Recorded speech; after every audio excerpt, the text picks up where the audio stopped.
Hey, what's up, guys? Welcome back to my channel. Now, I spent, about 2 days reading the saddest book in the Bible, right?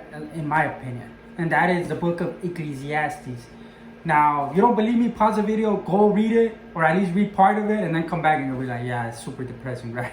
Even my lady read it, and she's like, it gets you kind of down, you know what I mean? But I think that was the intention of the author when he wrote that book, right? And if you don't know who wrote Ecclesiastes, it was King Solomon. Now, King Solomon was the wisest and richest, wealthiest king that ever lived, right? Or so they say. But he was actually the third king of Israel. Now, the reason why I'm telling you this is in order to understand where somebody's coming from, right? Or why they were writing certain things, you must understand their backstory, right? Or roughly what state of mind they might have been in when they were writing all these things, right? Or what shape they're thinking, right? That's why I'm telling you this. He was the third king of Israel. He was the son of King David. Now it says that when he became king, he prayed to the Lord, right? And he didn't ask for wealth or riches or, power or anything like that. He just asked for wisdom to be able to, guide God's people. Now God was pleased with this, right? And he told him, because you didn't ask for money or stuff like that, and he's like, I will give you wisdom, but he's like, I will also make you like super wealthy, right? And that's what happened. He became super wealthy. He became actually the most wealthiest person who had come out of Israel, right? Especially in that time.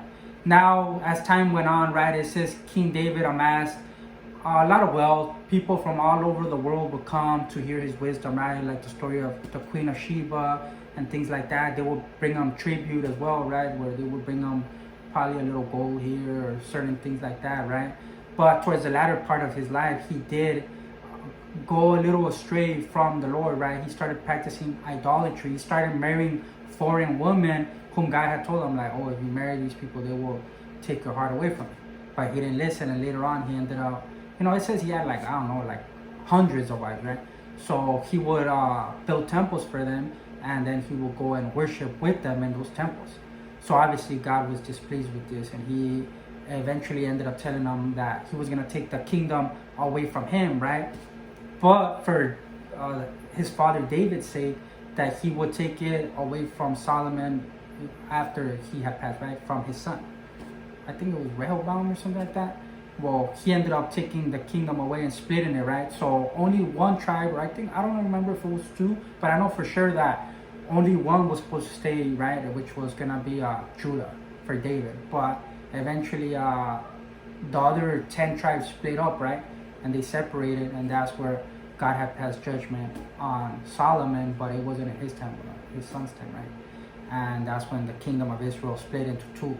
The northern tribe and the southern tribe, right? The northern kingdom and the southern kingdom. So that's where we're at, right?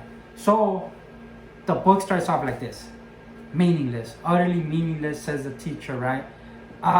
So imagine, that's what he's saying about the world, right? About life in general. He's like, meaningless, everything is meaningless.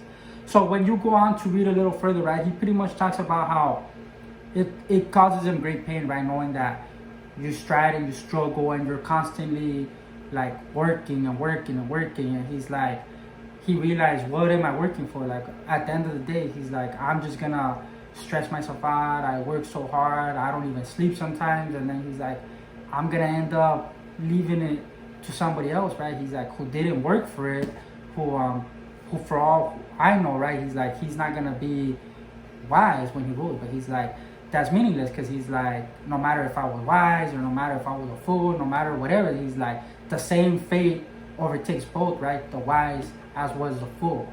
Now it goes on to say that King Solomon, he says, everything that my eye desired, right, or whatever his heart wanted, he's like, I did not deny it. So whatever he wanted, I want this nice house, because that's what he says. He's like, I undertook great projects. I built, houses. I built vineyards. I amassed great silver and gold, and just he starts listing all these things, right? But in the end, he's still left with that empty feeling. Like he's like,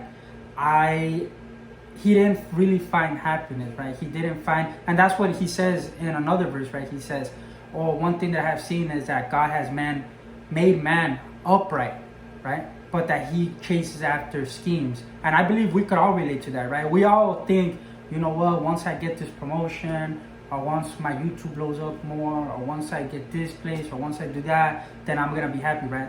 But apparently, according to the wisest and richest man that ever lived, right, it's not so. Because as you can see, his soul was very much disturbed, right? He was grieved. And he even said, like, look, he's like, better alive, dog, than a dead king, right? And that's one thing that is powerful for all of us, right? That we could take and learn, because we often think like, oh man, like, you know, there's people that have it better than us, or there's this and that, right? They're rich or this. But then at the end of the day, it's like, well, when they come to the grave, he's like, well, you're still alive, right? You still have hope. You still have a chance. He's like, the dead, he's like, they don't know nothing anymore. Like, they're in the grave. That's it for them, right? As far as anything under the sun is concerned. He then goes on to talk about how, you know, there's a time for everything, right? He says, there's a time to laugh, and there's a time to mourn. He's like, there's a time to reap, and there's a time to sow. There's a time to speak, and there's a time to refrain from speaking. There's a time for peace, and there's a time for war. And he just goes on, right? And from what you could read in the books is, like he said, he's just like, he's constantly asking himself these things, right? Where he's like wondering like, well, I was wise, or this or that, but it always comes back to the same thing. He's like, well, if I was wise, right? He's like, if I was foolish, right?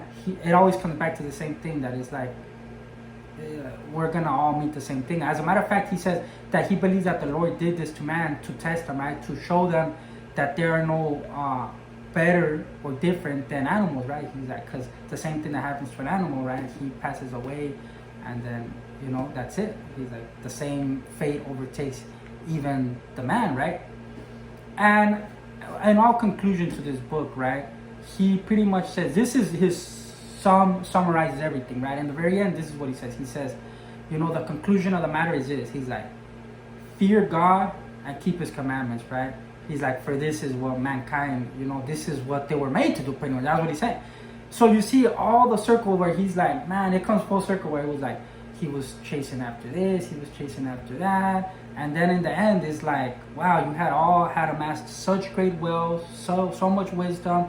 You would think like, oh man, he's gonna impart some real good knowledge here, right? Which he did, but in the end, it's so simple, right? It's very simple, because he even says in the book, he goes on to say, oh, I have seen that God has made man upright, right?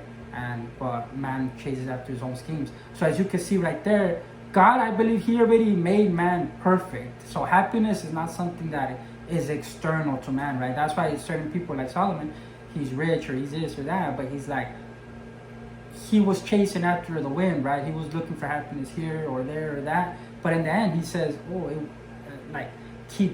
fear God and keep his commandments, right? So that, you don't need to be rich in order to do that. You don't need to be poor in order to do that. You could be rich or poor or anything, right? It's something that is within you, right? Within your mind and within your soul and your beliefs, right? And that's something that I think we all struggle with, because like I said, we always are chasing after the wind, like he says, right? We're always looking for happiness, whether it's very little gratification, right? Whether it's temporary happiness, it never really lasts, right? And even when you think, oh, once I do this, then I'll be happy, right? And this, but then that time comes along, and then you're still not happy, right?